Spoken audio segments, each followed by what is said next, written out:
Welcome everyone to the Financial Mail Private Lounge discussion in partnership with Open Secrets today. It's going to be a really exciting one. I've been looking forward to it for a while. And today's discussion is going to focus on justice for Apartheid-era economic crimes.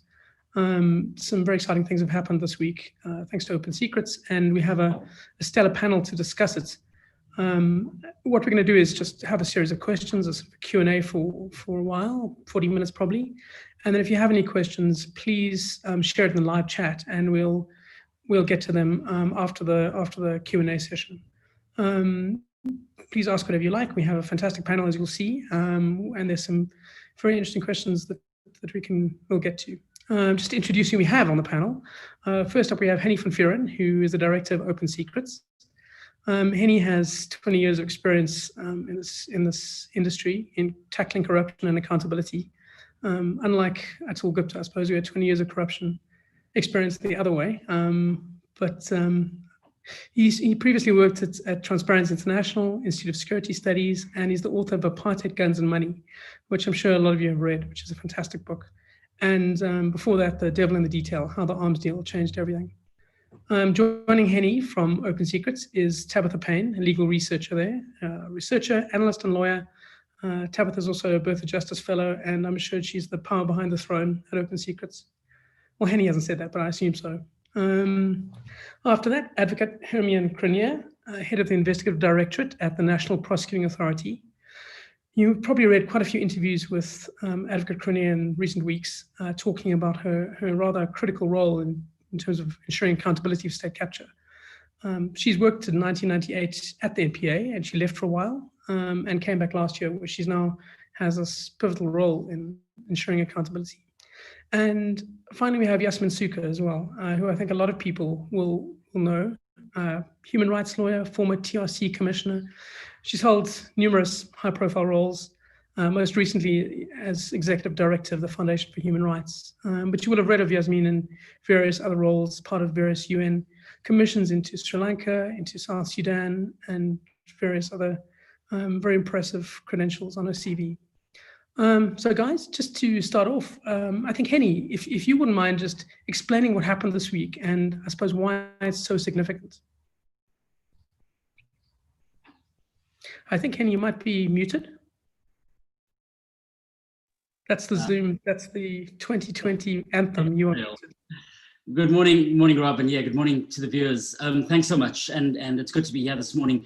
Absolutely, I think it's been an important week for us and a milestone in a long-standing quest for justice.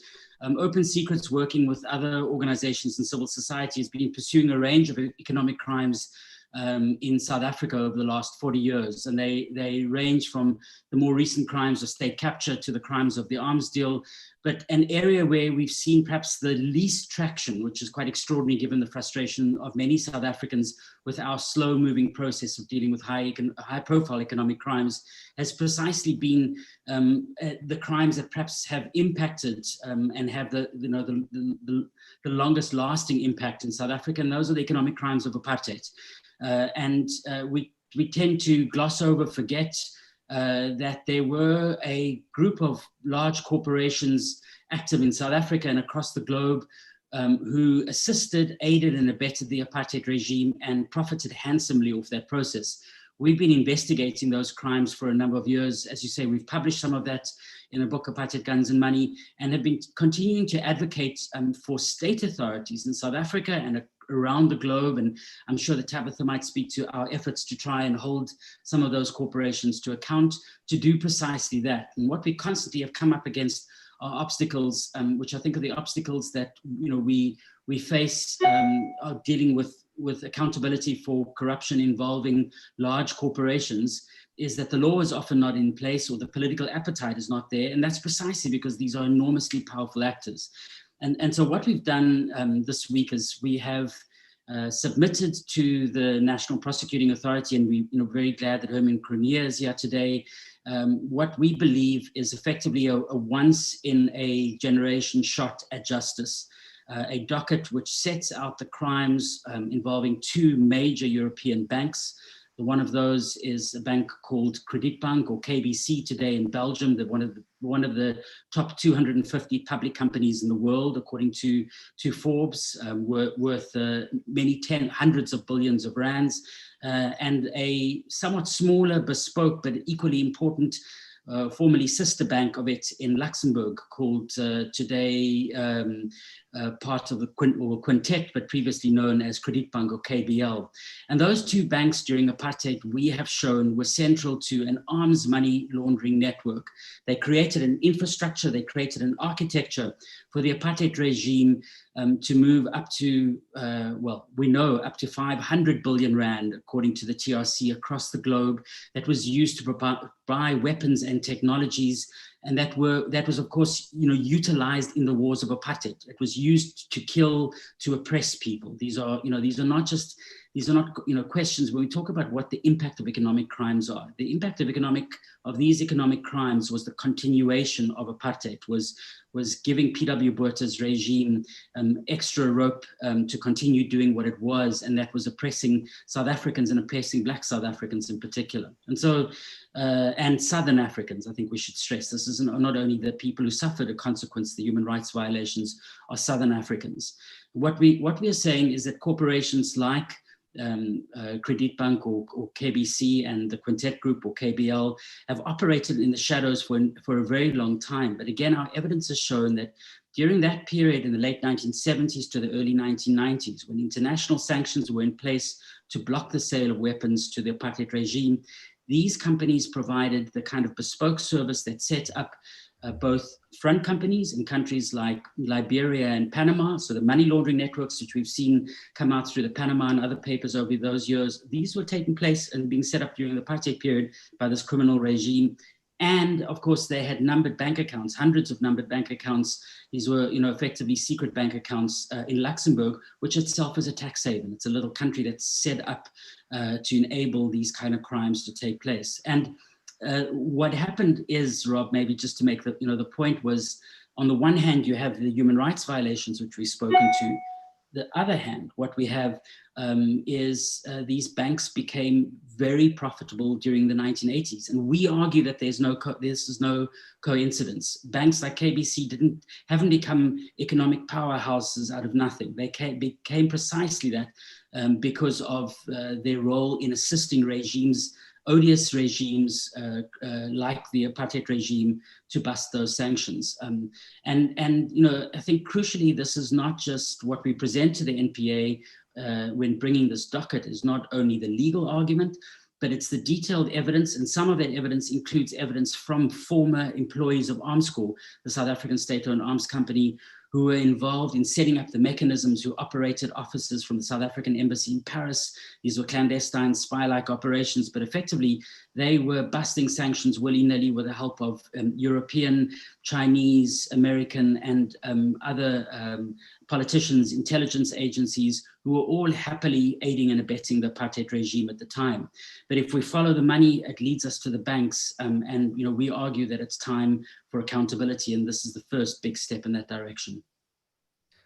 Henny, I read the docket, and it's very impressive. It's detailed, it's specific, it's not a tenuous claim at all. But Tabitha, I wanted to ask, why is this happening now? I think that would be a question a lot of people will ask. It's now three decades later, and I suppose, what other legal remedies have you pursued before going this way?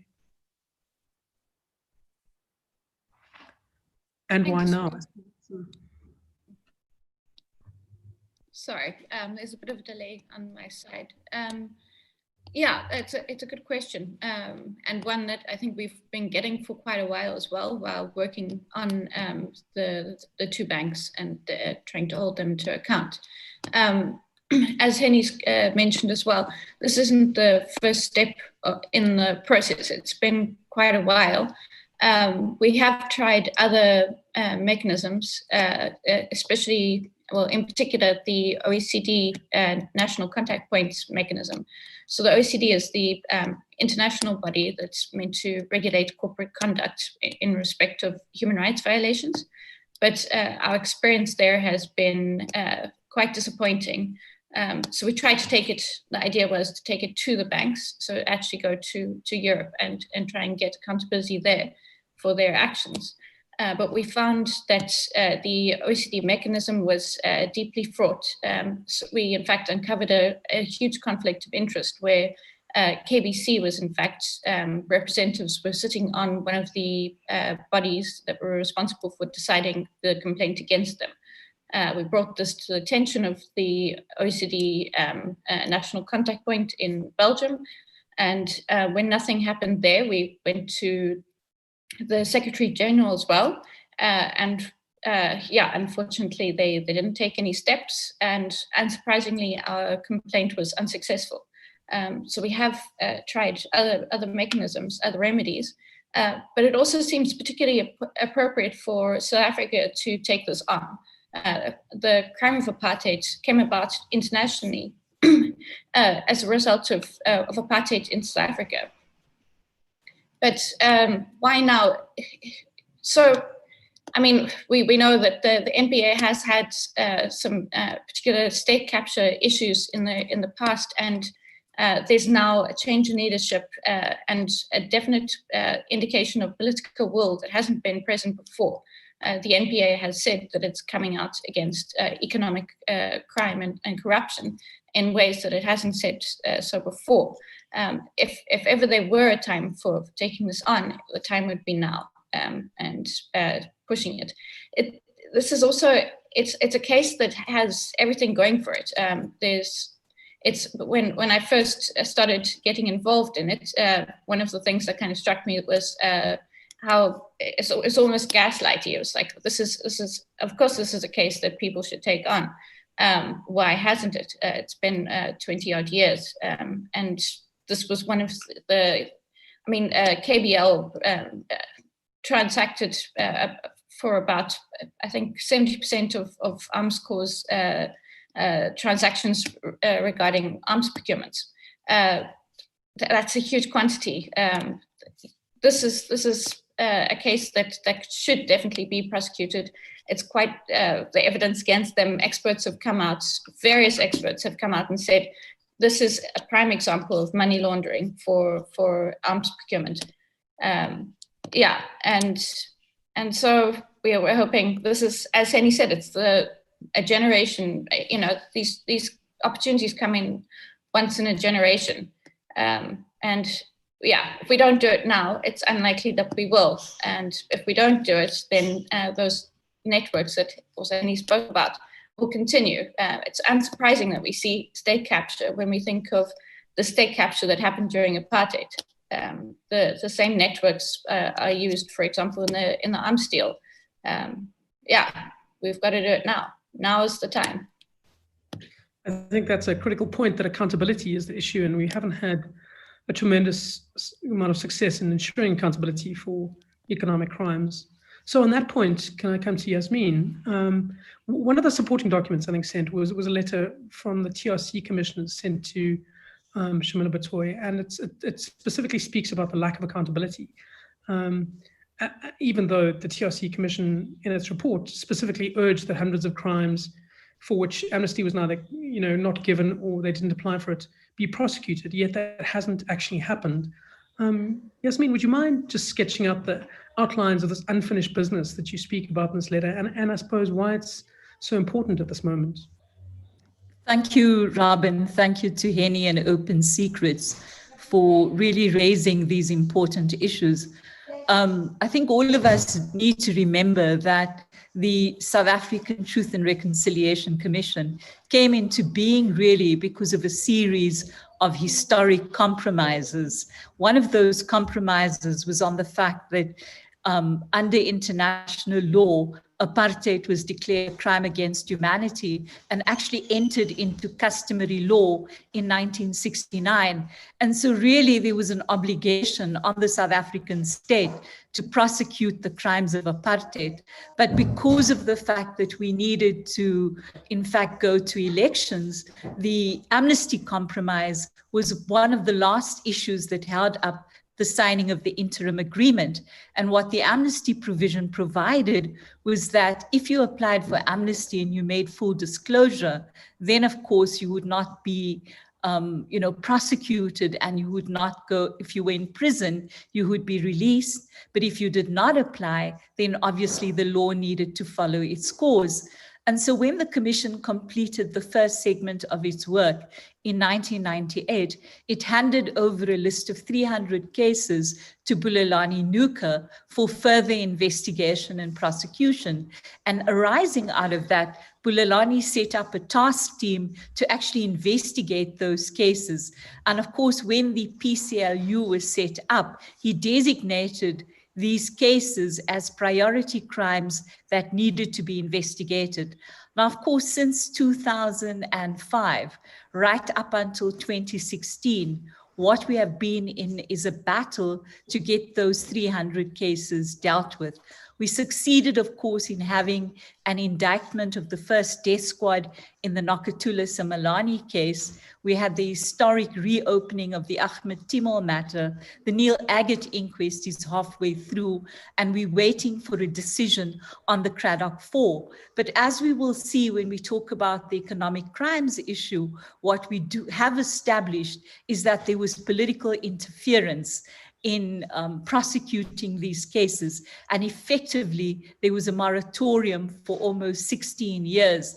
And this is an issue that Lukanya Kalata, together with many of the families of victims, has taken to the Zondo Commission, because we asked Judge Zondo to look at the fact that this is another form of state capture. Currently, we are sitting with around 33 cases which are open with the NPA.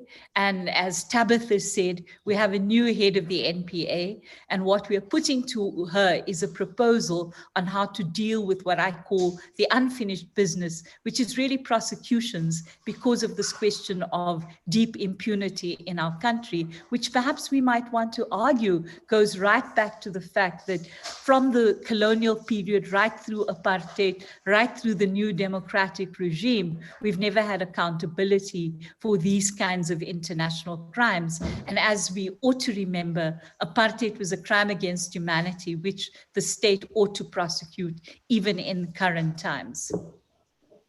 I think that's a very important point, in that the culture of impunity and lack of accountability that have led to our current issues started way back when. And if you don't have accountability from the very outset of your democracy, I suppose years later, you're not surprising to be struggling with this crisis.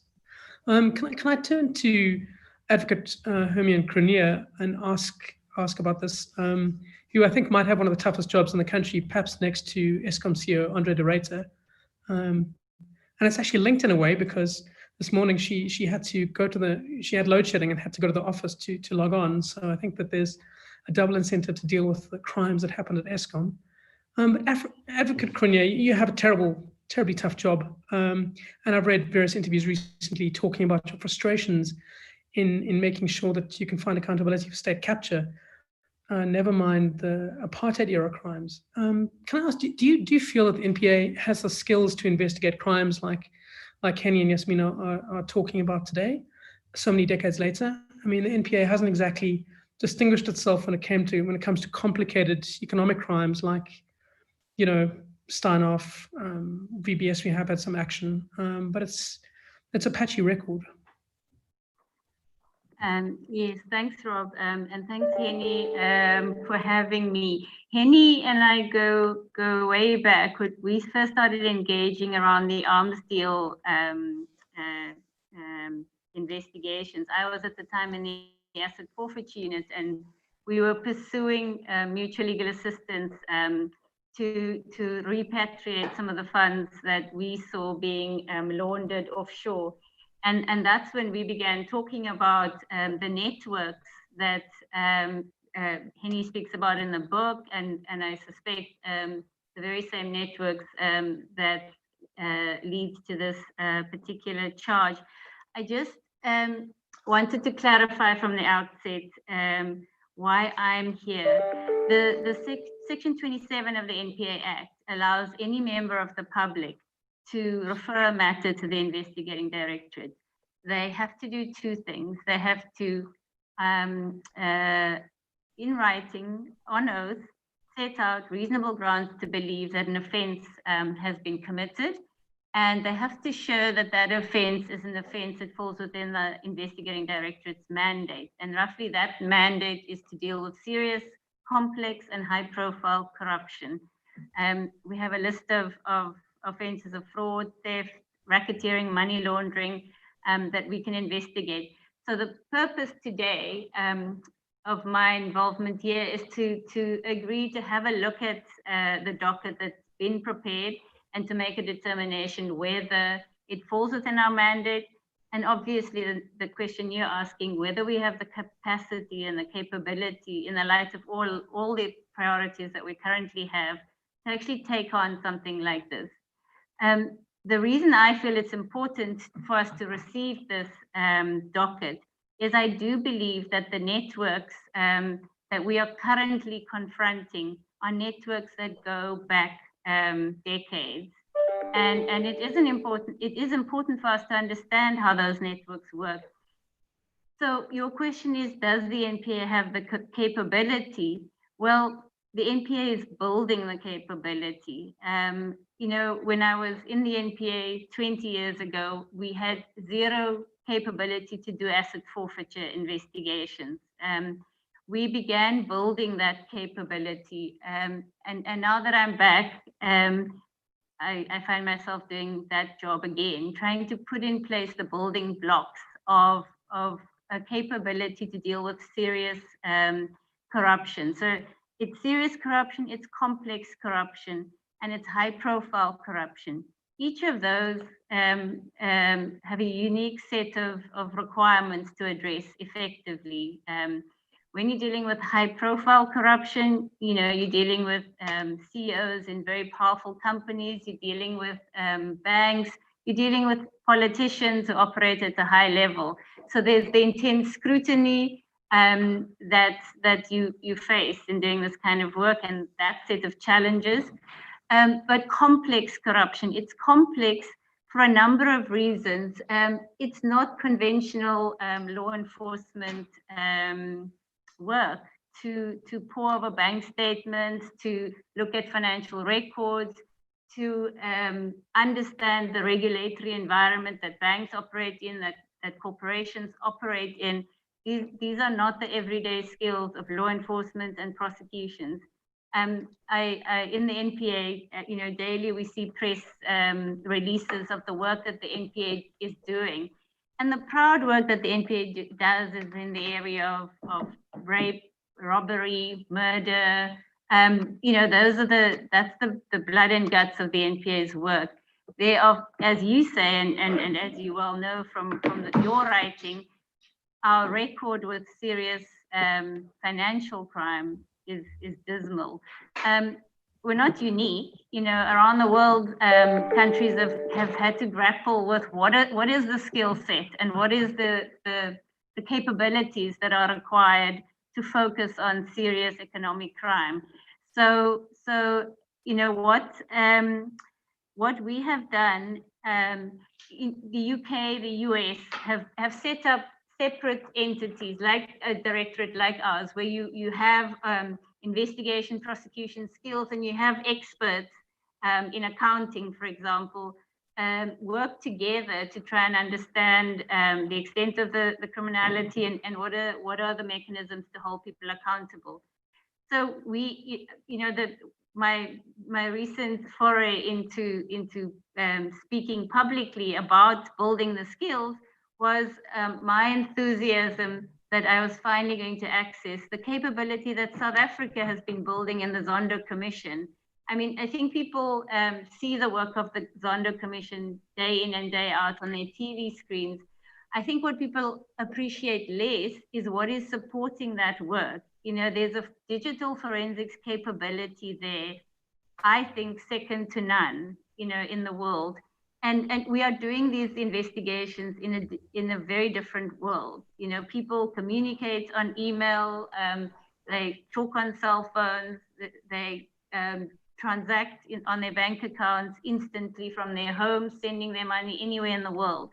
That is the environment that we are working on. And so a capability that can help us access that information, sift through that massive amount of data, sift that and put before court a case. I think Tabitha and Henny can probably speak volumes of what it took them to just crystallize a docket that they can present to us.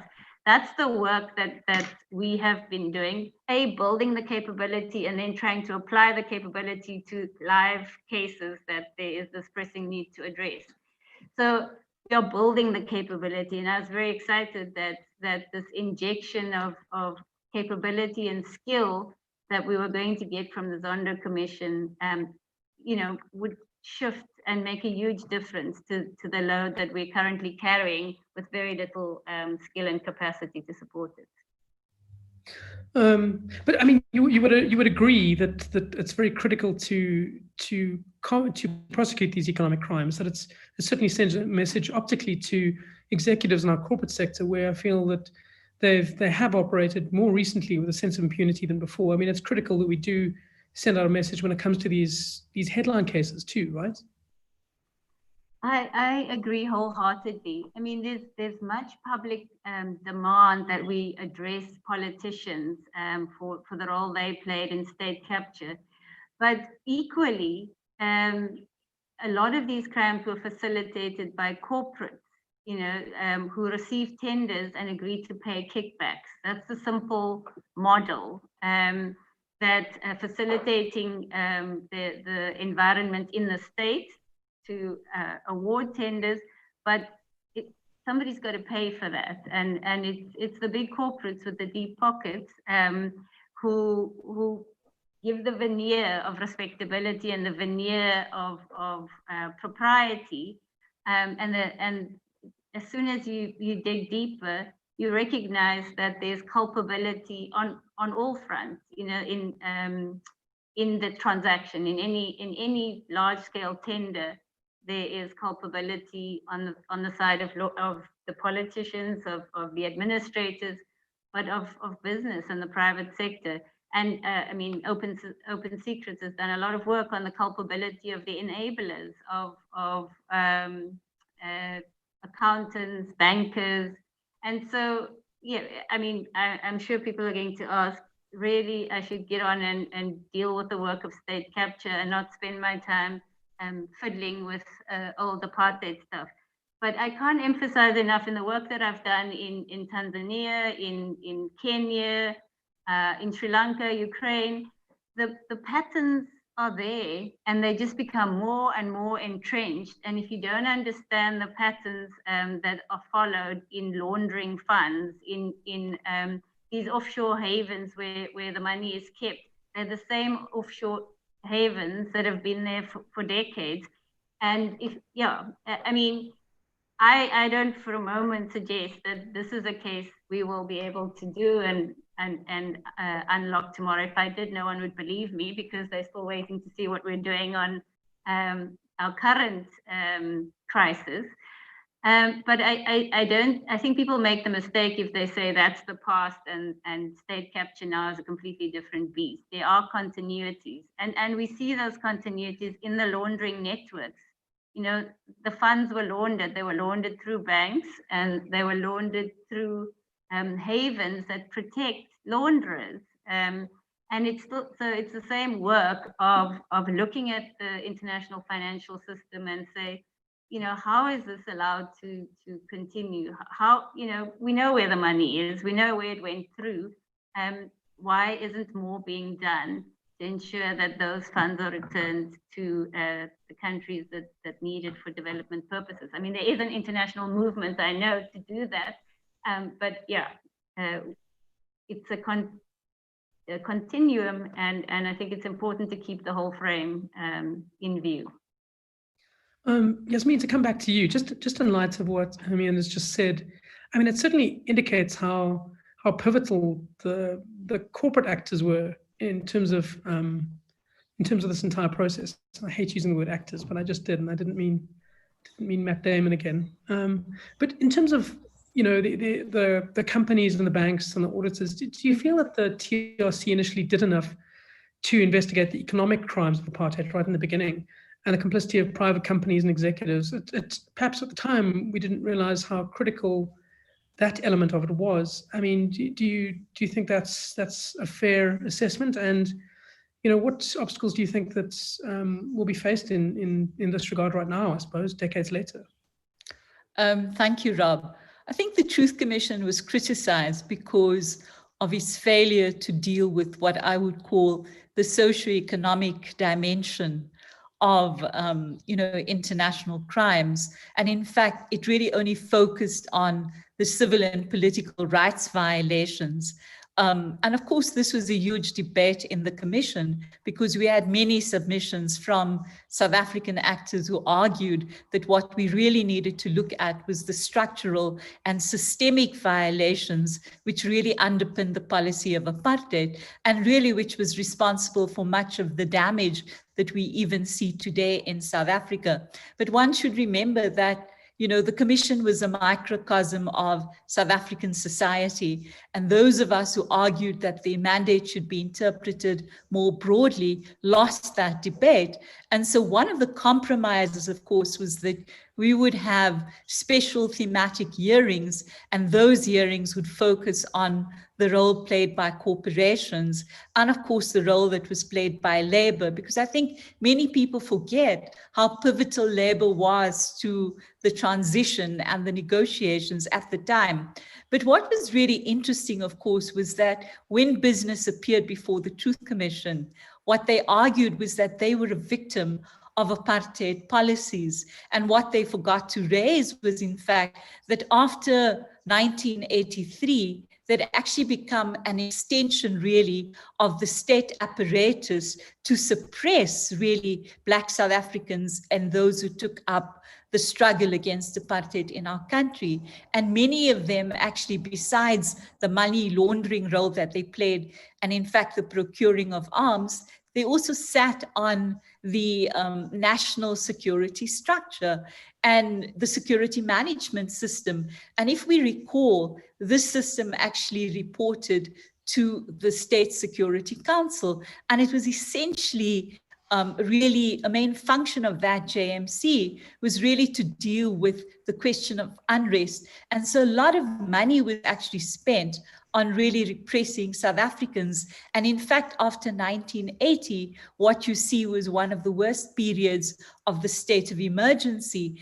And in fact, I think it was Professor Clive Simpkins who made the point that this kind of link between the corporations and the state actually lead them into a new kind of endeavor, which we actually need to have a look at. And in fact, when you look at Professor Saint-Peter Blanche, he made this point that not only did the corporations profiteer, but they also played an active role in supporting the apartheid government in their policies of systemically repressing South Africans, but also depriving them of access to their basic rights. And so really business was quite central to the economy that sustained the apartheid years, but they were also central to the security structures of the former state. And so it's not a surprise when you have Craig Williamson say that we would not have been able to carry out our missions if we didn't have the support of the bankers and the insurance brokers and the corporations who made our lives so much easier.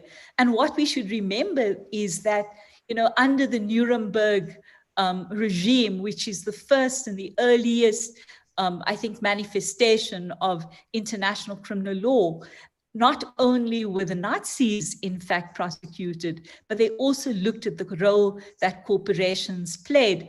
And in fact, Benjamin Ferencz, one of the key prosecutors from the US, said, if we can prosecute criminal enterprises and their leadership under the rules of aiding and abetting, what stops us from doing that when it comes to the corporations? And I think what Henny and Hermione raise is that there's this unbroken line really of the structural underpinnings of corruption in our system. And unless we begin to dismantle that, we're never going to really, deal with the rule of law.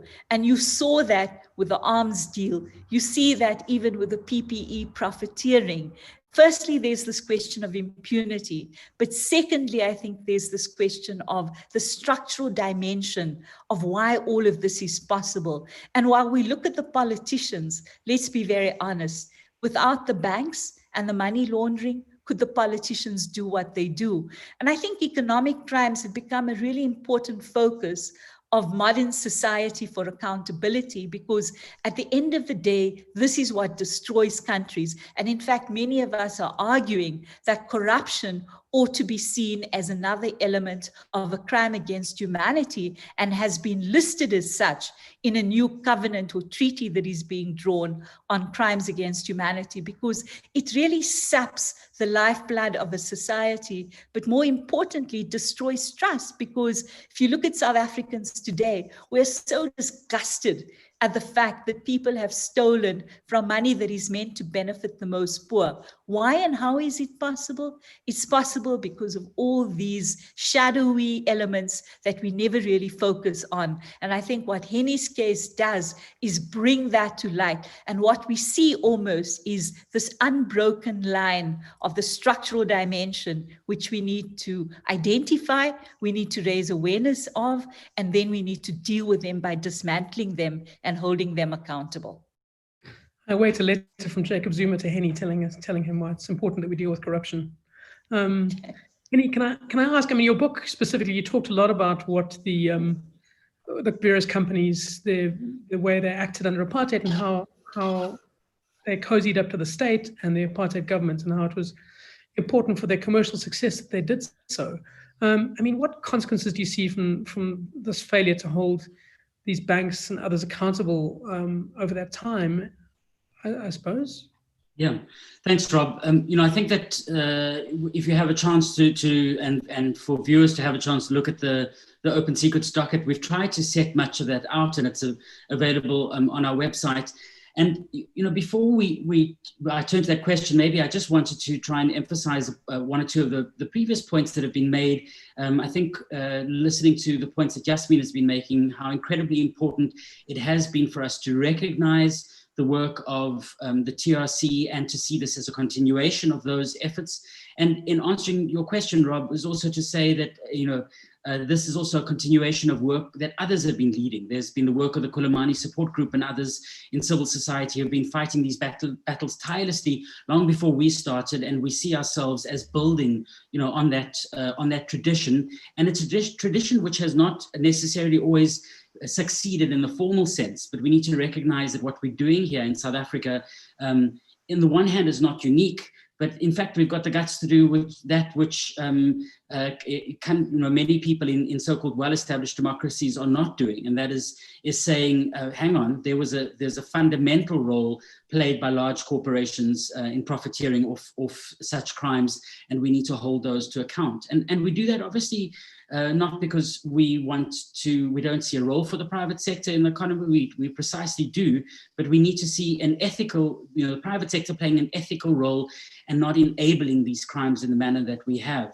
The issue of the impact and why one does this, together with the docket we've submitted and the letter from the TRC commissioners in support of this docket, Open Secrets is also, I think we're very pleased that a group of civil society organizations, over 24 organizations, including the South African Coalition for Transitional Justice, have all called for these prosecutions to take place, precisely because these are not only human rights issues, but these are fundamental to the issues of social justice in this country.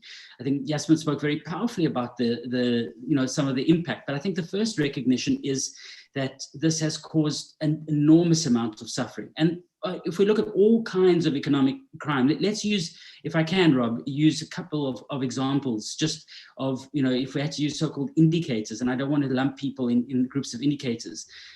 We know that possibly millions of South Africans were driven into poverty as a result of Jacob Zuma and his state capture network over the last 10 years, and the many politicians and banks and accountants in Sandton who have not been held to account for their complicity in crimes, and the large banks, HSBC and others in that process.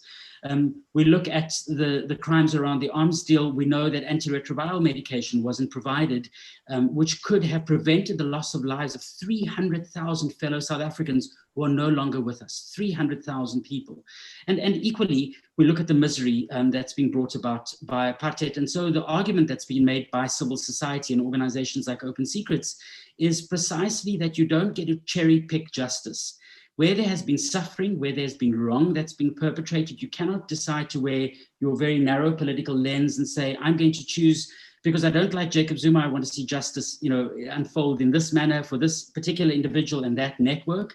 In fact, it's precisely this type of behavior, and it's accentuated by social media today, which the groups like Bell Pottinger and others have really driven, I think, have used very effectively, and obviously profited from that as well, to create precisely that mistrust again that we've been speaking about in the past, and in the session today. And I think that's what we need to work at ensuring that we tackle, and we tackle that by saying that we don't allow impunity to flourish, that regardless of how powerful you are in our society, we have a set of rules which are based on our constitution, and we will apply those to keep you and your power in check. Where we fail to do so, that distrust sets in. And maybe the last point is, why do this?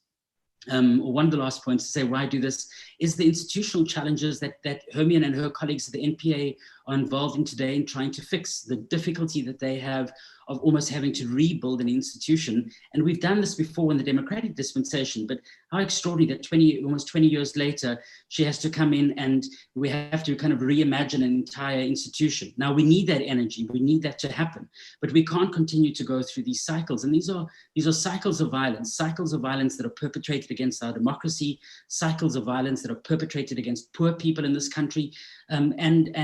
I think it's not enough for corporations and others to say we are committed to democracy. We will go and sleep out, for an anti-poverty drives, or because we want certain politicians to be removed.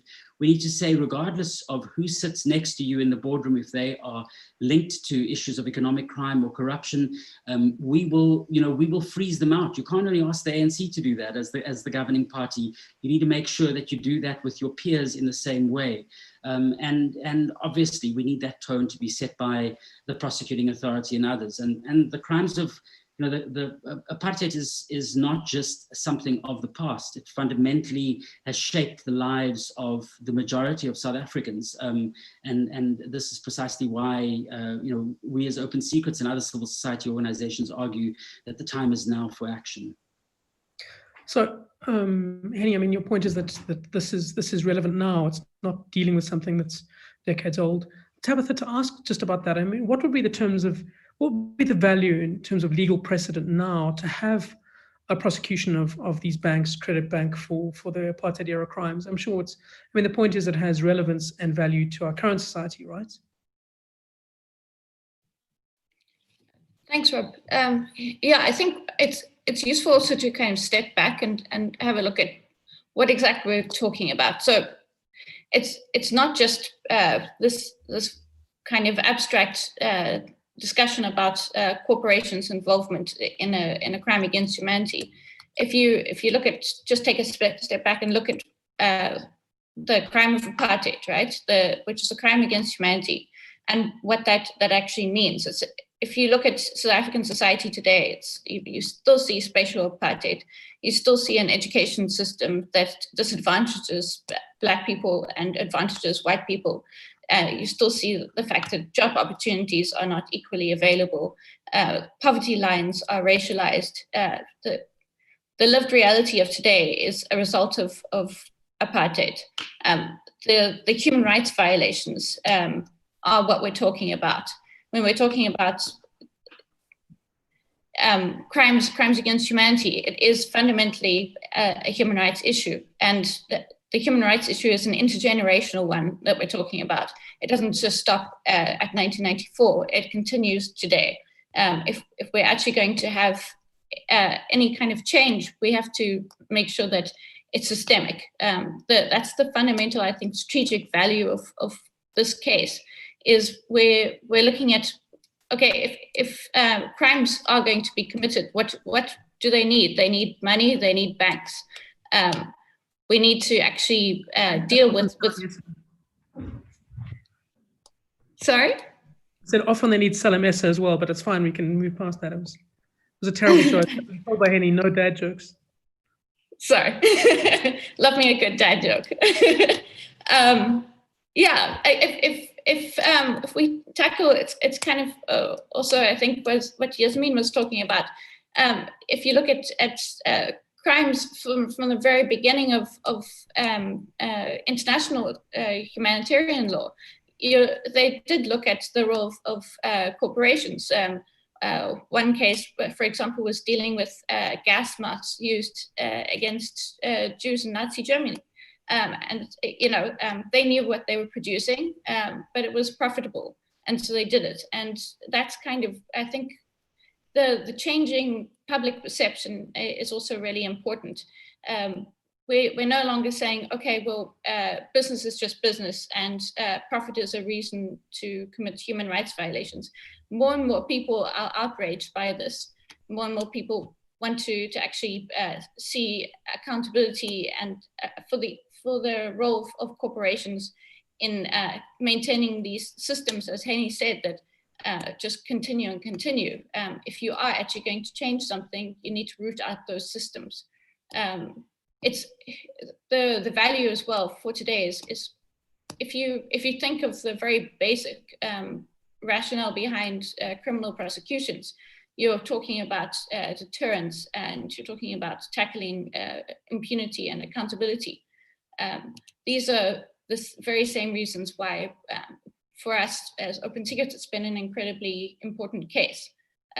If without this criminal prosecution, there will be no accountability for two banks that their power, their profit grew through their dealings with the apartheid state. I think also one important thing to recognize is also that they knew the two banks as kind of these, legally it's a juristic person. It's this fictitious kind of person that still has knowledge though. And they couldn't have but known that when they were dealing with the apartheid state, in particular, they were dealing with Arms Corps. So that's the South African armament company. They knew exactly what they were doing. They knew that when they were setting up bank accounts and they were facilitating money transactions between countries and between Arms Corps and arms dealers, they knew what they were doing. They knew that where their profits were coming from. They couldn't have but seen what was happening internationally in terms of the international outcry against the crimes of apartheid committed by the South African state.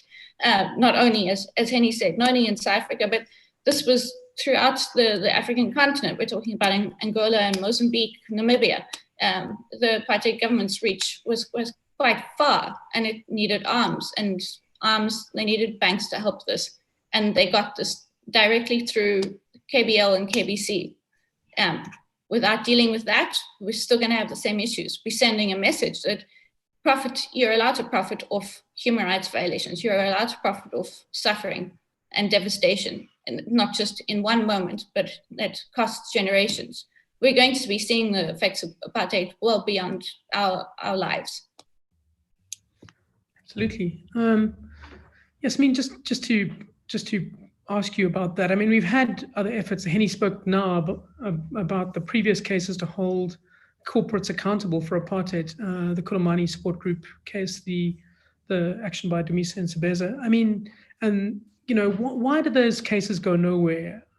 It seemed like there was a lot of political interference in those cases, but you guys submitted 300 cases for prosecution. Why did nothing happen? I think you're talking about this issue of state interference, and I think we've had similar interference on the cases that were brought by Kulumani and, of course, Dumisa's group in 2002. But important to backtrack. The Truth Commission in its final report spoke about the pivotal role that had been played by business and also the banks in not only profiteering, but also supporting the apartheid state in its repression. And as a result of that, Jubilee 2000 at the time and Kulamani began discussions on really what we could do if we couldn't do it inside the country. And what many people don't know is that we actually discussed this matter with President Mandela. And we actually asked him how he felt about us taking up these corporations in another country. And his only issue with us at that time was that we should not go for South African corporations because he still believed that they would come to the party, they would participate in reparations, and that at some point there would be a wealth tax which would really allow us to really look at the ravages of the systematic legacy of apartheid. And so, of course, Kulamani and Dumisa's group filed cases under the Alien Torts Claim Law against a number of banks and corporations. Now, this was also done because you had a number of, Swiss banks and German corporations that had been held successfully to account by Holocaust victims. And of course, under the Clinton regime, they'd managed to negotiate a settlement, so much so that under the American system, under the Alien Torts Claim Law, they actually set up a management system to manage how those funds would go to Holocaust victims. And so we thought at the time that we would be able to benefit from the same thing. But sadly, that was not to be. And between 2002 and 2016, these cases did the round under the Alien Torts Claim system, under the American judicial system, and finally fell away because the court said that there was an extraterritorial dimension to this. And from a policy perspective, the Alien Torts Claim Act should not be used for this. But one of the reasons, of course, why the courts were reluctant to get engaged in the matter was that the South African government under the Mbeki regime actually filed an affidavit in support of the corporations and argued that, in fact, that this was a sovereign issue and that they were dealing with this through reparation. This at a time when the government was still reneging really on the implementation of reparations. And in fact, as we speak, the issue of community reparations still remains outstanding. That changed, of course, surprisingly, when Minister Khadebe was appointed as Minister of Justice. And Dumisa Nsebeza and myself went to see him, and we explained the ramifications of how important these cases were. And in fact, Minister Khadebe filed an affidavit in support of the claimants. So what we had then was quite an ambiguous situation where we had different regimes arguing different facts in an American court.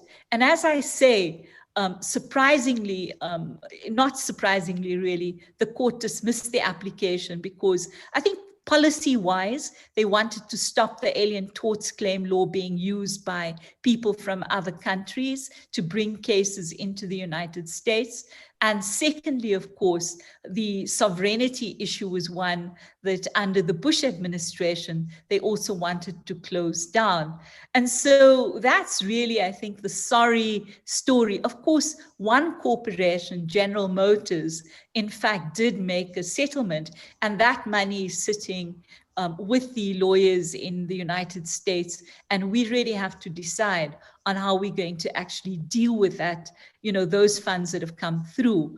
But I think it also speaks to the government, when we talk about unfinished business, there are a range of unfinished issues. And the one question is reparations. Number one, only people who went to the TRC access reparations. If you weren't ready to speak in that period, unfortunately, you're off the list because the list was closed. And then, of course, on the community reparations, we've actually many times had to stop the state from using that money. At one point, there was a suggestion that it should be used to bail out bankrupt municipalities. And under the DG Sandani, we were able to put a stop to that. And even now, we're navigating this question of how they can use the reparations fund for community reparations. And we've said that that should be the outcome of a negotiated discussion with civil society groups and victims as well in our country. Fascinating. Advocate Cronje, I wanted to ask, you obviously you're leading the state capture investigation charge, and there's a lot of, there's never look at social media as a general rule, but if you're going to, you'll see a lot of anger that people feel not much is getting done. There are a lot of priorities to do. I mean, so is this apartheid bank's case a distraction from prosecuting state capture crimes, or do you feel that it's possible to prioritize both simultaneously? I wanted to comment on something Henny said earlier. He said, we don't get to pick and choose justice. In an ideal world, I think that that would be the case. But I think in a situation with the kind of scarce resources we have and the overwhelming call on those resources, we do have to make choices. But that said, I consider this a partnership. I've had some insight into aspects of this docket in the past, and I'm really looking forward to assessing the document, assessing the extent to which the work has already been done, and seeing how we can take this forward. I don't think we will let it detract from the work that we are already doing in the state capture arena, but I'm looking for synergies. We are looking at strengthening mutual legal assistance. So if I'm speaking to Belgian banks, Belgian central authorities about how to hold banks accountable for current state capture funds that have made their way through those banks, I don't see why I can't ask them to investigate the possibility of assisting us with this case. So, we do have to make choices. We do have to make tough choices. One of the things that I've had to do in the last couple of months is say, there is so much work for us to do. And, there are groups of people who have interest in us. For everyone, they have their pet case and they have their pet politician or entity that needs to be held accountable. We have had to be quite brutal about saying, actually, if we're going to take all of this on, none of it's going to get done. And we are going to have to select cases that we feel have the best chance of the evidence standing up in court, and they are cases that will have an impact. So uncomfortable choices do have to be made, and we've had to make them, and we know that we're going to face intense criticism and scrutiny for every choice that we make. And we have criteria that we use. We try to be faithful to those criteria so that when we do get into court, we can resist the challenges that we are prioritizing something for ulterior purposes or inappropriate reasons. So I'm by no means saying I'm going to rush in and do this case. I'm saying I'm interested in looking at this case and looking at the issues and where there's overlap with other issues we are addressing to see how we can create some impact here. So yeah, choices have to be made. Tough choices have to be made, and we have to live with those choices. So not to misquote you, you're starting on this tomorrow, right? This one. Misquote. It's already so well investigated, I'm told by Henny, that there's hardly any work that's needed. So, exactly. Mutual legal assistance and international cooperation in getting these matters to court is one of our biggest challenges. NGOs have done a fantastic job internationally to put on the agenda of reaching Millennium Development Goals. They've said bringing back the proceeds of corruption is really what should be funding, all our objectives around the Millennium Development Goals. So, it's not, it's very much part of what we need to be addressing. I'm looking forward to reading this to get a deeper understanding of the structural underpinnings. It's an abstract concept, but when you look at it in particular cases and you see the patterns over and over and over again, you realize that there's something going on here that a prosecution is not necessarily going to address. And so even just the work of revealing those underpinnings and having, as a society, us understanding that we need to address that, maybe not just through prosecution. Certainly there needs to be accountability through prosecution, but there are a number of other measures that we should consider to get justice, for apartheid crimes, but for state capture crimes, for corruption crimes around the world. Guys, there's a chance to ask questions, so please post questions in the chat if you'd like to ask. We have a lot of questions, and most of them are to Advocate Cronje, saying, when is this going to get done? When is this guy going to be in jail? Can I start perhaps with one to Henny? I mean, Bev Gillespie asks about the concept of baby bonds. Is this not a way in which we can start to repair the economic legacy for all children whose parents were disadvantaged by apartheid, some sort of restitution mechanism? Not sure if I'm aware, maybe Bev could help fill us in exactly how those bonds work. But I mean, very clearly, let's just say, I think the issue of restitution, it clearly needs to be at the forefront of our minds. And I think that there is an opportunity, Rob. There's an opportunity for there's restitution that needs to be paid. It's the work that Yasmin spoke about, the pressure that there was an attempt to try and place on corporate South Africa to say there's a need for you to pay a wealth tax. The TRC made those points. Now, this may not be a good environment in which to open that conversation, given the economic crisis that this country is facing right now. But there are people, you have to, if I have not left the borders of Cape Town for a while, but I can tell you that the Ferraris haven't left Cape Town either. There are people with money in our society, and there are people with a vast amount of money that they keep offshore through the financialization of our economy. And so I think that the issues of restitution, of inequality, of the deep nature of inequality are things that, that we need to look at. We can't have the kind of plutocratic lifestyles that we have on the one side and the kind of poverty that we have in South Africa. And that's not just, that is a conversation that the United States is facing, that all big economies in the world are facing, and that people are asking of. So I think very clearly, the issues of restitution, how that takes place, can't be an academic conversation. I think that it's an urgent conversation that we need to be having, and the more ideas that we can come up with, the more ways in which we can build real jobs for people, we can provide greater levels of equality, the better. And so we need to take that seriously.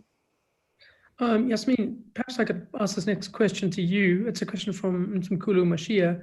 He says his eagerness to see these apartheid-era funds recovered is tempered by the rampant corruption he sees right now. Obviously, that's an issue that everyone is very aware of. But given what Advocate Cronje just said now about how you don't have unlimited resources and you have to prioritize, is that not a chance that we'll see some of the urgent corruption we're seeing, let's say PPE and COVID, fall to the back of the queue while we deal with things that are much older? Given the limited resources, how do we balance these priorities, do you think?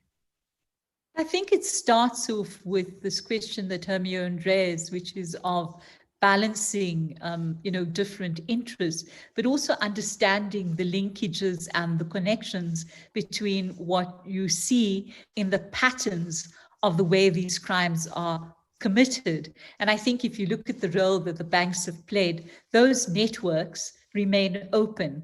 And in fact, when you start to explore the share structures of many of the banks and many of the corporations, you begin to make the linkages in terms of how money still goes offshore from our country. And so I do think that it's also about a partnership between the public and the private.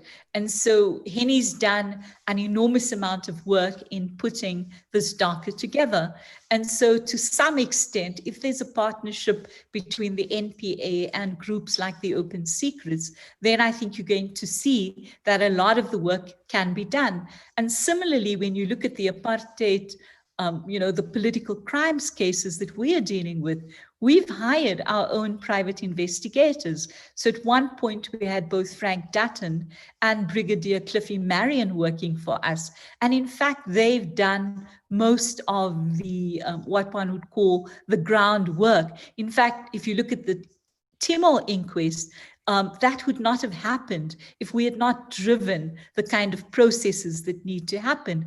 And so I do think that there's an enormous amount of scope for the way in which one deals with this. But you know, in this, the one thing that occupies the mind of almost every government today is this question of accountability for corruption. And you're beginning to see more and more governments reaching out to enter into mutual assistance agreements. They talk about how they can use their different provisions under their acts. You know, for instance, the whole question of sanctions, the question of Magnitsky, the question of Leahy laws. The UK has done a whole range of similar acts as well, because I think our focus also has to be not just on uncovering the systematic way it happens, the linkages with corporations around the world, but the other is we have to bring this money back. And so the question of recovery, I think, is important. We also have to recognize that, in fact, there is a huge gap in international law, particularly with the International Criminal Court, where they don't really have a regime to deal with corporations. But what we've also seen are different countries taking action against their own private corporations. And so, for instance, in Sweden today, you have a case where the Swedish government is in fact prosecuting one of its own mining companies for the way in which it mined in South Sudan. Last year in Colombia, you had the Norwegian pension funds disinvesting from a particular company. And these are powerful actions that civil society can, in fact, also do accompanying these processes, because the Colombian company was responsible for driving people, indigenous people, off their land so that they could also mine. And so I think we need to look at the compendium really of the kind of remedies that are available to us. But you know, I was quite shocked, I think earlier this year, when I heard one of the, I think the auditing companies testing the waters and saying, well, actually we should have an amnesty so that, you know, we can prevent these corporate honchos from being prosecuted. And that would be the worst signal we sent to our country, that people are immune from prosecution. And so I do think that these are uncomfortable choices, but they can be made, because the one thing we have to show South Africa is that nobody is immune. You know, I was in George when P.W. Botha had to appear before a black magistrate for the first time in his life. And people traveled from all around the country. He was being prosecuted for crime and injuria because he refused to, in fact, appear before the commission. People traveled from across the country to come and watch this man who had once been so powerful have to, in fact, respect the law and respond to a black magistrate. And even though he was senile at the time and he didn't make sense, the symbolism of the powerful being made subject to the law is the most absolutely powerful image you can send. And I would want to say that in our country, this is the case. I would like to see at least 20 individuals who I'm not going to name on your program in orange overalls. And at the same time that they're indicted, the asset forfeiture unit should move in to ensure that they can't use their assets to hold us up in long litigation. But I think this case is important because it goes back to dealing with structurally why our country can't transform, because these networks are very much in place and they're still alive. And these patterns that emerge from Henny's work, I think, are quite critical. Fantastic. Advocate Cronje, I wanted to ask there a couple of questions. One is, I suppose you would know this obviously from your time at the asset forfeiture unit. What happens to the funds recovered from corruption and fraud? The ones from the orange overalls that Yasmin just spoke about. Shouldn't that be used to finance the NPA and Hawks and prosecutions? And just as a second element to that, there was a time when senior advocates from the Joburg Bar were briefed to prosecute complex economic crimes. To what extent is this still happening? Because surely that would help prosecute these intricate webs of criminal activity. Those are mouthfuls of questions. Let me start with the last one first. So Section 38 of the NPA Act allows for the NPA to insource prosecutors in specialized fields. What hasn't been in place is sort of a procurement framework that governs it, and what hasn't been in place is a remuneration framework that is sustainable. So we have put together a proposal that allows us to set rates that are not the rates that the senior counsel are accustomed to charging, but they're also not the rates we pay prosecutors. We've pegged them at a level in between. And the next phase is to publish those rates and say, anyone who wants to work for the NPA at those rates, let us have a list of your experience and qualifications, and we can draw on you as and when we need that kind of expertise. So that infrastructure, that for me, that is the critical question as to how we move forward. We need skill and capability.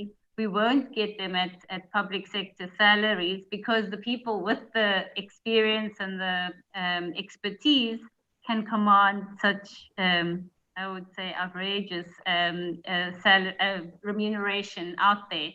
So this is an attempt to be transparent about what we want to pay, what we can afford to pay, and have people dig deep and forgo.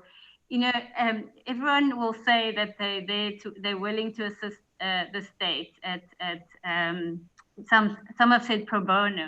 But if you're looking at a criminal prosecution that can take anything between 3 to 5 years, you know, to complete, that's a huge commitment to ask people to make. So we have put a lot of work into how we're going to frame the request for the commitment and try to accommodate people and try to find ways, creative ways, to say if we can get 50 hours here, 100 hours there, we're going to use it to partner with people in the system and see how we can transfer skills in that way. But this kind of work is less exciting. It's less, people are less interested in hearing the details of, but that's the kind of work that we are putting in to try and build the system to be able to respond more widely to the call for orange overalls. The first question you asked me was around what happens to the money.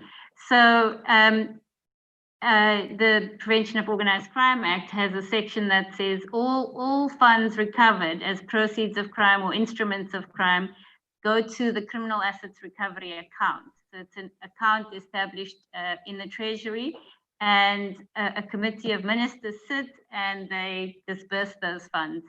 Now, not a lot of attention has gone to how we're using that funds, and I think, you know, what I did in my previous life is work in Nigeria and Tanzania and Ukraine, looking at advising how those funds ought to be used and what purposes they ought to serve. In our law at the moment, they can support law enforcement and they can support victim organizations. So not individual victims, but organizations that support victims. Because obviously what ends up in the Criminal Assets Recovery Account are the proceeds of sort of victimless crimes. You know, where there's a clear established victim, the Criminal Procedure Act provides for those victims to step in and lay claim to the funds. But the victimless crimes like drugs and corruption and so on, you know, they're not victimless. We know they're not victimless, but they are, the victims aren't easily identifiable. And so they go into funds and they support victim organizations. But there's a more international movement. So Nigeria, for example, much of Nigeria's corrupt proceeds were offshore. And there were big debates about bringing those funds back and having them relooted. And so there's been a big standoff between, you know, the countries like Sweden and Switzerland saying, you know, we want assurances that these funds won't be really looted. So we want to have other creative mechanisms like maybe the UN organizations administering the funds going back to individual communities that were affected by it. So there are lots of these debates going on internationally.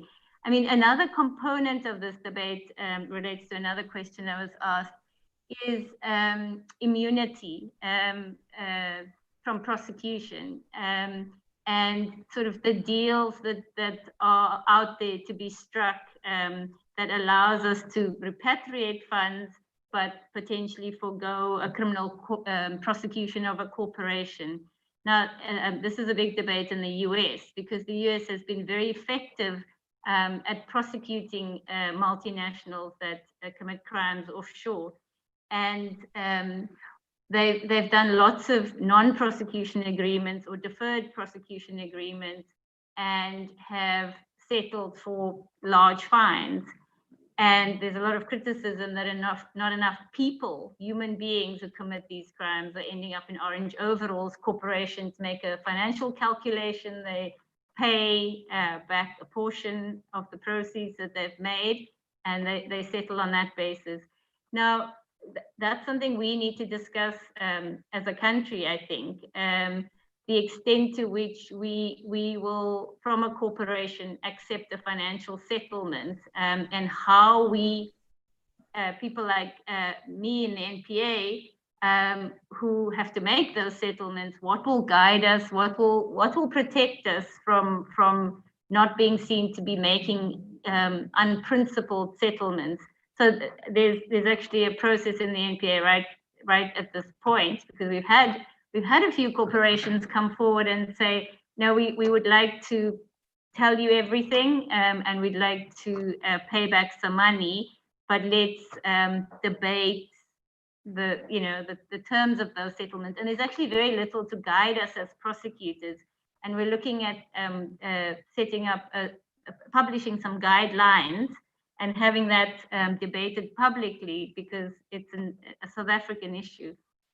So I think I've covered 3 of the 4 questions. So have I missed any? No, there is actually another one that was fascinating, which came through. Just the last one to you here is that from Tenai and Toy, I think, is there any indication that there's no longer any political interference, you think, in the work of the NPA? Interference that could perhaps preclude the prosecution of these apartheid-era crimes or anything else, I suppose? So as prosecutors, we take an oath to act without fear, favor, or prejudice. And we have to, act within the parameters of the law and the policies that govern us. So I'm in a position where I'm the investigating director. So I have a discretion to institute prosecutions and to institute investigations. So the law protects me from interference, untoward interference, and I haven't had any. No one's offered me a bribe yet, and no one's asked me to not do something that I am thinking about doing. That isn't to say that there aren't pressures that are often hard to resist. And those pressures are on prosecutors around the world. NGOs can put pressure on an organization to pursue something or not to pursue something. Funding constraints put pressure, resource constraints put pressure. So I'm not someone who will respond to that pressure, but there are lots of pressures. But I don't believe that anyone has tried to influence people who work within the investigating directorate. But it's just possible that I don't know about it. But it wouldn't be a surprise if that happened. That's what colleagues of mine in anti-corruption agencies around the world face. Huge political pressure taking all sorts of forms.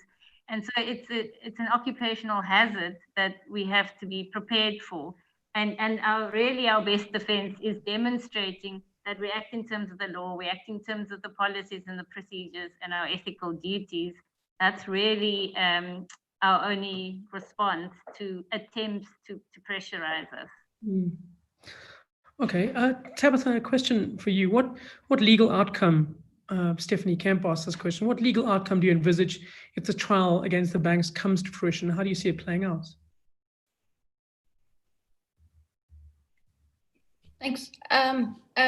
Well, the best case, I guess, would be that the NPA takes it on and gets the banks to come to South Africa.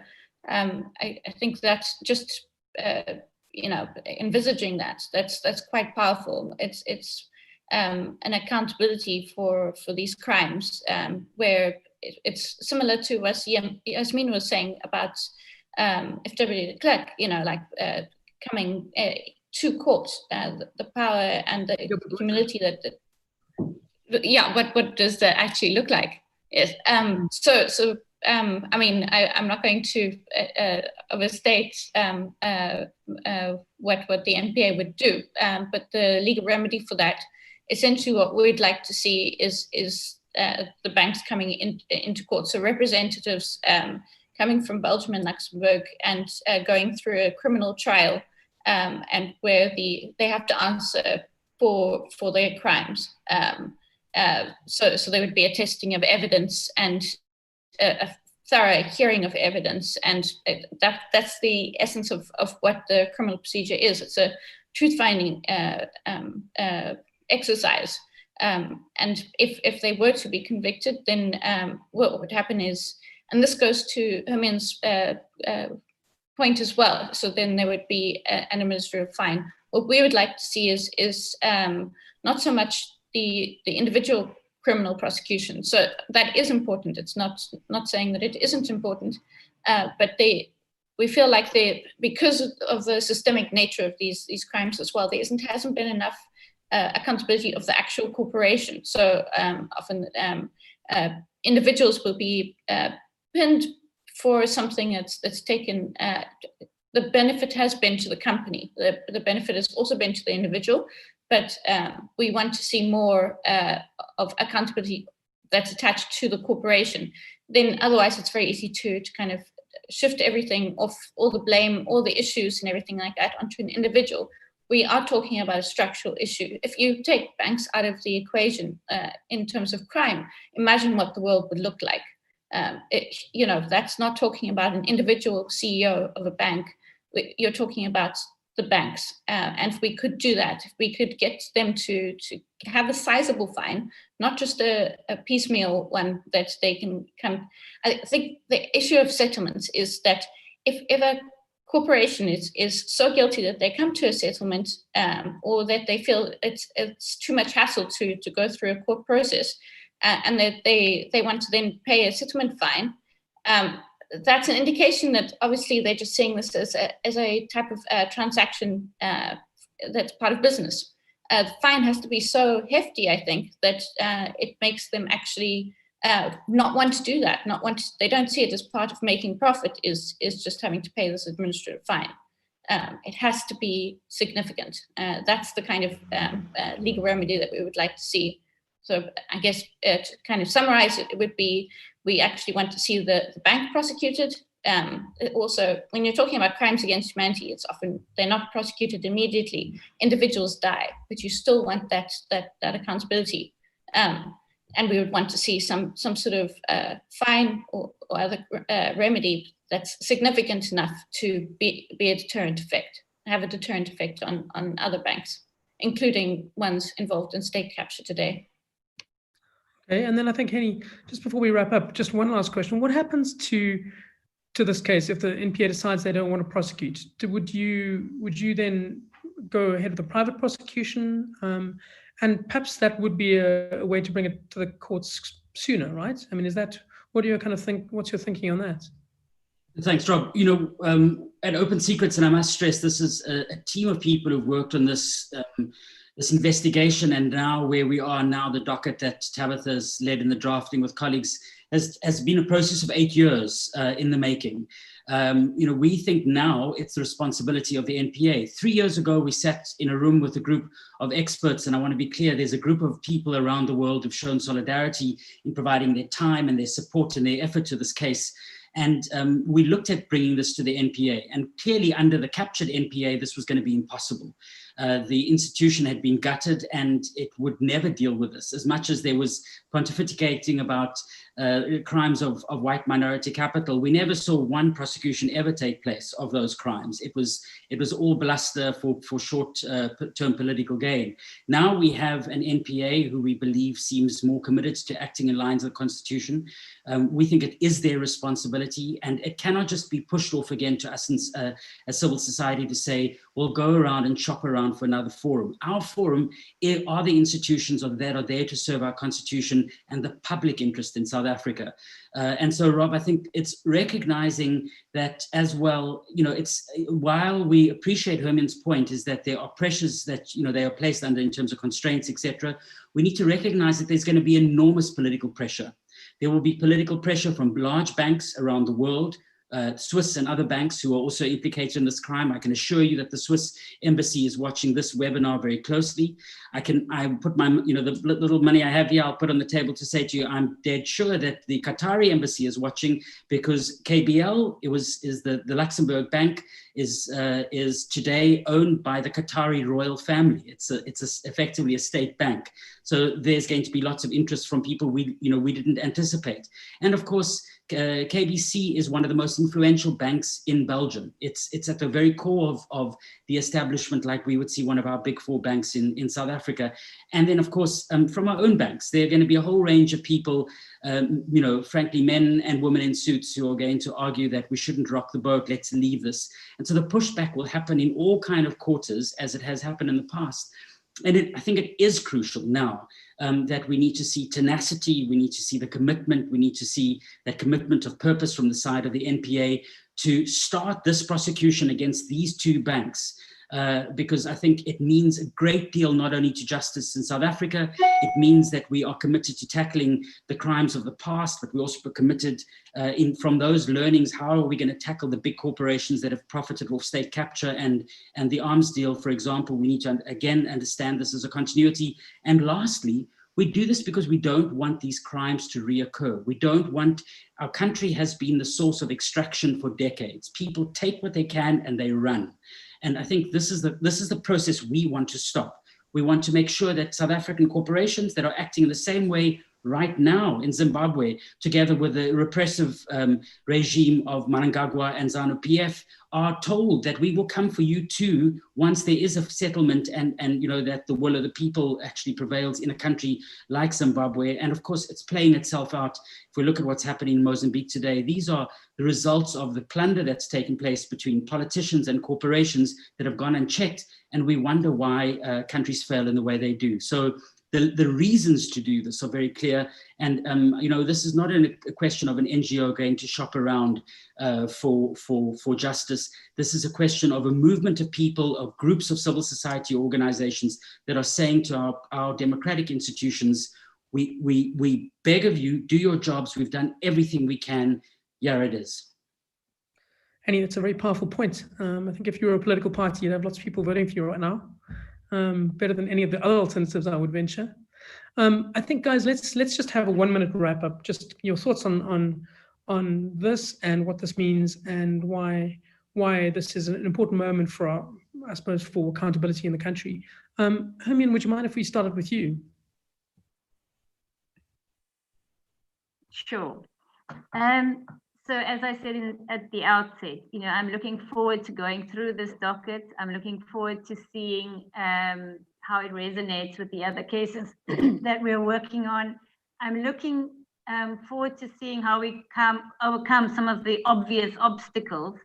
While Henny's thrown the ball firmly into our court, I would still ask that, when I put up those rates for people to come and volunteer their services, that the skilled people who have supported you in over the last 8 years preparing this case, that they put up their hands and come and join the NPA to tackle cases like this, because that's what it's going to require. People with the passion and commitment to come and work for the NPA and see these kinds of cases through. But I am certainly committed to reading it. I have, in fact, read Henny's book long before, fortunately, before I got this job, because I got this job, there hasn't been much time. But I'm looking forward to reading the document and seeing what the roadmap is for what we can do. And we'll certainly be engaging with those who've put the docket together to help answer some of the questions. But yeah, we are focused. I have a few other pressures, and I keep reading in the newspaper that I'm going to do something spectacular in September. So I better get off the call and get back to the office. But yeah, you know, I'm being facetious, but, you know, I'm passionate about this issue because I can see how this issue has played itself out in our country immediately after the end of apartheid, formally the end of apartheid. I've seen it through the arms deal investigations. I'm seeing it through the state capture investigations. And I haven't had a look yet at the PPE scandal, but I tell you that I don't have to because I know the pattern. I understand exactly how the system works. And so, yeah, I commit to looking through it and to giving it the best shot we can in the circumstances of the constraints and the pressures that we have. But I think it's fantastic work. I've really appreciated this forum because it certainly has made me appreciate that it is worthwhile and it is important. So I'll definitely read quite closely and certainly come back to you on how we see how we can take this forward. So thanks for having me and not asking me what, when, what, and who am I arresting and at what day am I picking them up and things like that. Thank you. I'm sure your September deadline is entirely unrelated to the fact that you were load shed this morning and Eskom is trying to keep you in the dark for as long as possible. Thank you. Tabitha? Thanks. I guess the main things that I would like to say is the resource question is obviously going to be most on people's minds, but I think we also need to not be myopic in how we see the resource question. So yes, state capture that's happening right now and in the last 10 years is obviously an important kind of event or situation that needs to be prosecuted, but it's not an either or situation. We also need to deal with the events that happened 20 years ago. You know, we shouldn't be just focusing on the now, because the now happened because of what happened 20 years ago. We need to see it more holistically, I think. And yeah, just saying that we have to drop everything just to deal with the immediate situation is yeah, it doesn't seem like a very sustainable way to do things, especially because the criminal prosecutions do take a long time to actually get follow through on. I guess the other thing I would like to just end off with is this is the time we have to do if we're going to prosecute this case, and just reminding everyone that there's a lot of the evidence that Henny and others have gathered is from and declassified archives and things like that. It's very patent evidence. All of that has already been collected. It's available. It cuts a lot of the work, I think, that the NPA would need to do. Obviously, they would need to do their own investigation and take it forward. But it's easier, and that's also a very good reason for taking this, as Somian said, this opportunity as it comes, and take it on. If we don't do it now, we're essentially letting corporations that profited off the backs of South Africans' pain and suffering walk away, and that sends a clear message to other corporations that are doing similar things internationally and locally. Yeah. Great. Yasmin? Thank you, Rob. I want to say that, you know, much of our work around this field has been informed by what we call the Zwane principles to combat impunity. And that really speaks to what we call 4 rights that individuals and a society have. The first is the right to the truth. The second is the right to criminal justice.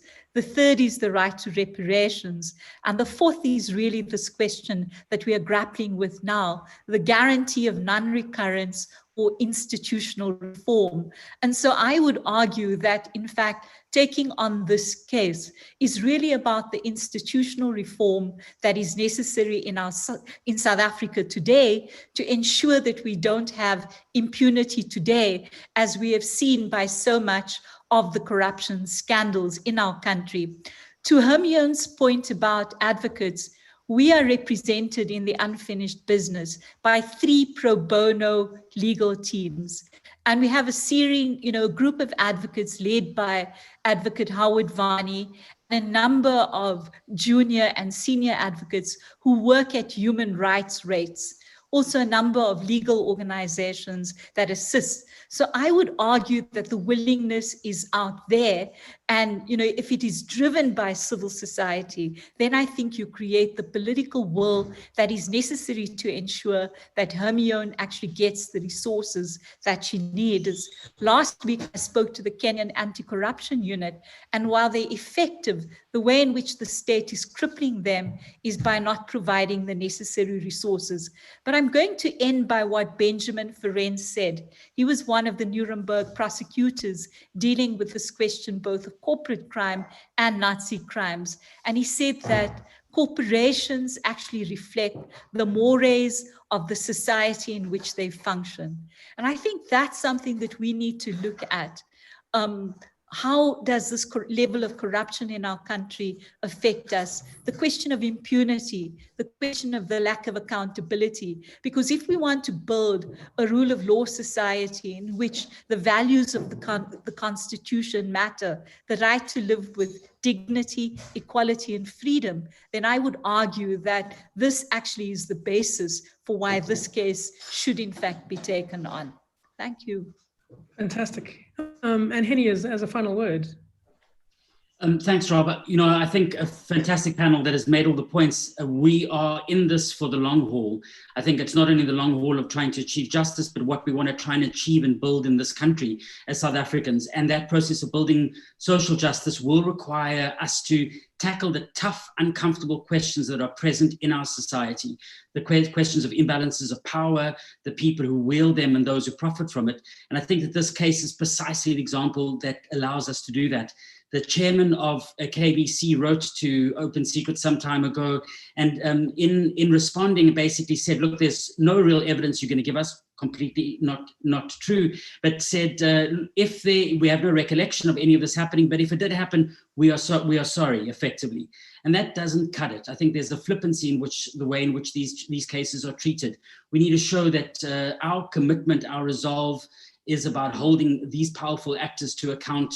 There are going to be enormous pressures to try and prevent that from happening. And we look forward to working with the NPA, to assisting the NPA wherever we can, and remaining critical, of course, where we see inaction. I think that is our job, and that therein lies the public interest. Great. Well, guys, thanks so much for joining us today. I think it was a fantastic discussion, and I suppose the central point that I got from it was that it's not about a historical case of demanding accountability. It's about accountability for our current situation. And it's about the fact that the state capture years and the lack of accountability we're dealing with now have a long historical route that takes us all the way back there. So thanks so much for joining this discussion. And please read the Financial Mail. Karen Moor's done quite a comprehensive article on this issue, on your case. And guys, join us at the next private lounge. Thanks a lot.